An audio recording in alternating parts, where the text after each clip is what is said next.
Hi, I'm Apareka, and I'm really excited to be a part of Artists in Place. Thank you to Jed and Becky for inviting me.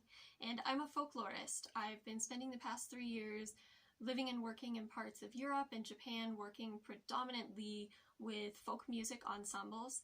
And that's actually what I would be doing right now if it wasn't for the pandemic. I had a really nice internship lined up at Finnish Music Institute, but that is not an option right now. So I'm really happy to be doing this. And I've also launched a project of my own. It's called Adventure Scholar, and we're going to explore different aspects of society and culture, folklore, particularly through the lens of performative arts. I'm working with a number of other performers and community members and scholars. We'll be putting out a podcast and some other forms of media, so if you're interested in my project Adventure Scholar, please check it out in the link. But because I am a folklorist, I would like to share some songs with you in different languages today. The first song that I'd like to share is from the Republic of Georgia, and this is called Apareka. This is a popular folk song that tells about a cultural tradition they have in Georgia. So it's common that folks would gather, particularly young people would get together, and they would spend the evening together looking at the stars, having interesting conversations and drinking. And the only rule is that they're not supposed to get intimate. And the story that's told through the song, they're doing just that. They're having really stimulating intellectual conversations, and then all of a sudden, the person who's being described in the song has that kind of attraction, which is considered taboo. So his reaction is to just leave very abruptly, and that's how the song ends, which is kind of cute. And if you've never heard Georgian folk music before, I highly recommend looking it up, because they have really beautiful harmonies that, unfortunately, because there's only one of me, I can't really provide that for you today, but I can give you at least a small taste of what the music is like. So I'd like to present to you Apareka.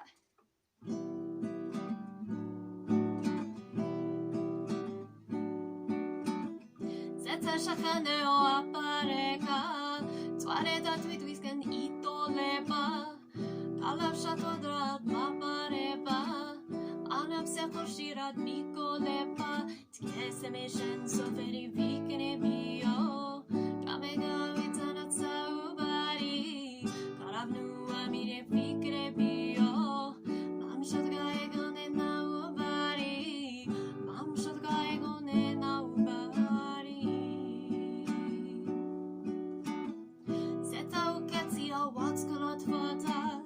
Twarez got to a dead to twisken. Watch out, college study, got the fara. Neto sensus formats damitite. Gameo tachia matsa uvas. Tilagata nemonamiani. Rita zakiane botala uvas. Botalana trenion says niani. Botalana trenion says niani.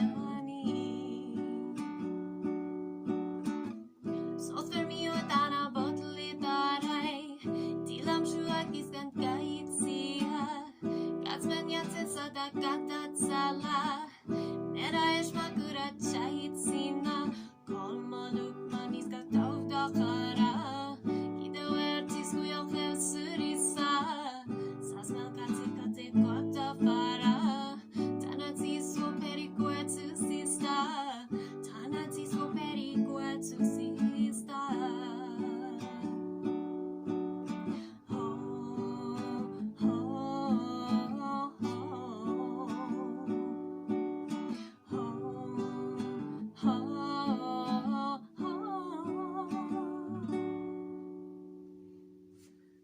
Thank you.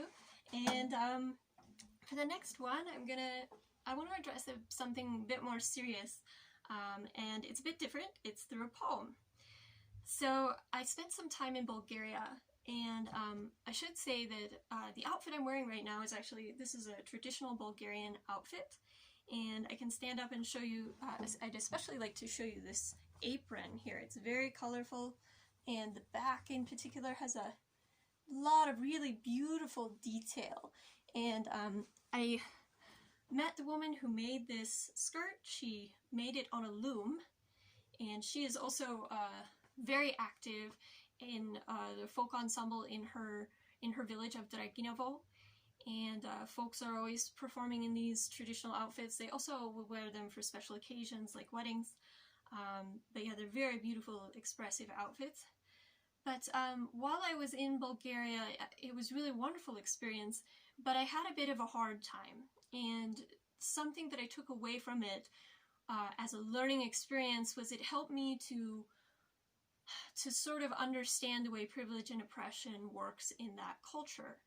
And in light of the Black Lives Matters movement, which is very active not only here in the United States, but in other parts of the world as well, as an ally, I feel like I really want to know what's going on in my community and be supportive of folks who need it. But I also want to make an effort to try to understand how these kinds of dynamics of privilege and oppression occur in other parts of the world. And so this poem is kind of exploring this process, and it is definitely a continued process of coming to learn about and understand these things. As part of this poem, I'm going to sing parts of two different Bulgarian songs. They are both referring to a historical figure who is a freedom fighter known as Yane Sandanski. And Yane is very important to Bulgaria and Macedonia and that region. And what it's saying in the song is it's celebrating Yane, but then there's a part where it's saying, like, Yane was cut, he was stabbed, he's bleeding, and unfortunately Yane was captured and executed. And then later in the song it's saying, where is our great hero? They're searching for Yane. And then in the end, it's sort of a rallying cry. And it really unites the people. Now, I should say that Yane is a bit of a controversial figure, but he's still very important to that culture and that place. And I think that it's all really part of exploring and trying to have dialogue and understand these issues. And so, with that being said, I'd like to share this poem with you. This is titled, The Sting of Liberation. Od kak sme se Jane zalibili ne sme se Jane vidovali, ne sme se Jane vidovali.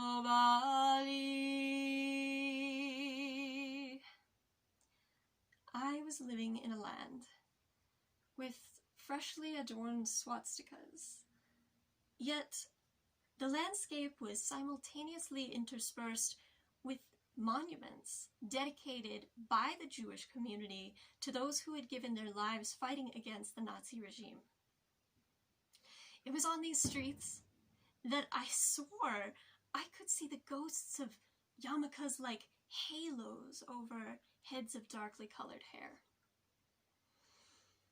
Then came the fateful day I ventured upon Liberator's Hill, atop which stands the triumphant statue of a Russian soldier, a testament to the long and complex history of this place. Yane, Yane mori bello, Yane, Yane, Yane mori vaklo, Yane, Yane, Yane mori bello, Yane, Yane, Yane mori vaklo, Yane. On that day, I sought peace among the trees. But I was instead met with the violent desperation of a man in need. Wrapped up in the intense chaos and confusion of the moment, I couldn't remember what language I was supposed to cry out in. Help! Help! No, pomosh! Pomosh! 4 people watched in cold indifference as I ran and fought against this man in vain. And when it was all over, my arms stung from the cuts caused by his dirty fingernails in the frantic struggle. Iunakta premine, stevet utirani. Iunakta premine, stevet utirani. I would find that sting, however, would not bother me so much, nor would it linger so much as the words that were to follow after I contacted the police and began speaking to the detective. Can you describe this man who attacked you? What did he look like? What was the color of his skin? Was he a gypsy? Fear and compassion were waging war in this narrow space between my mind and my heart. To this day, a vaguely defined image of this man will occasionally invade my thoughts, yet I'm variously haunted by questions about details of his life. Did he steal my phone to be a gift for someone? Maybe his little brother, or I don't know, could have been his mom's birthday. Would he buy food with the money from my wallet? I don't know. Or alcohol to kill the pain? I mean, it must be difficult being refused jobs because you're Roma, or being forced to live in segregation in a shack on the outskirts of the town. Did he know his father? Morene vitele, io nocta premine. Morene vitele, io nocta premine. Is this man my enemy, as some might have me believe? Should I hate him, or should I pray for him? The existential weight of the situation bears down on me still, as I consider the ethical paradox defined by this time and place. Yane le bello curlo. Yane le krotko. Yane.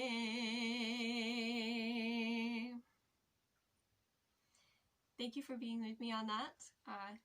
It's a difficult subject, and it's also the first time I've shared that publicly, so I think it's very important, especially now. For my last piece, I'm going to bring it up a little bit. I don't want to leave you feeling down. So I want to share something that I wrote about my travels. I mentioned I've traveled quite a bit, and the experience of living abroad, being away from your family for 3 years, can be pretty intense. I mean, it's wonderful and exciting and confusing and frightening at times, and so it's like a mix of emotions, and I wrote this song to try and capture that feeling. This is called Wandering Heart.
Thank you for being with me on this journey. my name again is Savannah Rivka, and I'd like to thank everyone with Artists in Place for really making this amazing thing happen. If you're interested in finding out more about my work, please check out my project, Adventure Scholar.